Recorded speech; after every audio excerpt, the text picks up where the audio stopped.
রানীতলায় ফের পুলিশের বড় অভিযান, বাড়ি থেকে উদ্ধার 48টি কার্তুজ ও মাস্কেট পার্স। গোপন সূত্রে খবর পেয়ে রানীতলা থানার পুলিশ শনিবার ধজামাটি গ্রামে এক বিশেষ অভিযানে নামে। এই অভিযানে পুলিশের সঙ্গে ছিল ডগ স্কোয়াড এবং মেটাল ডিটেক্টর।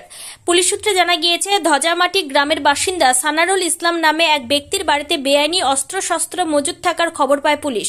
সেই খবরের ভিত্তিতে এদিন তার বাড়িতে হানা দেওয়া হয়। অভিযান চলাকালীন ডগ স্কোয়াড ও মেটাল ডিটেক্টরের সাহায্যে তল্লাশি চালিয়ে সানারুল ইসলামের বাড়ি থেকে 48টি তাজা কার্তুজ এবং একটি মাস্কেটের কিছু অংশ উদ্ধার করা হয়েছে।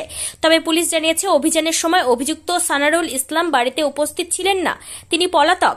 রানীতলা থানার পুলিশ এই ঘটনার তদন্ত শুরু করেছে এবং অভিযুক্ত সানারুল ইসলামের খোঁজে তল্লাশি চালাচ্ছে।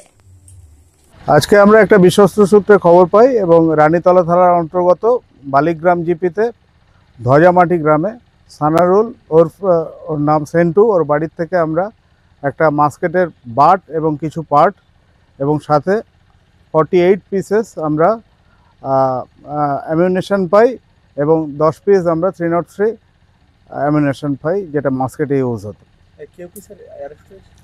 আপাতত সেন্টু পলাতক, ওর বাড়ির লোকের কাছ থেকে এটা সিজ করা হয়েছে এগুলো।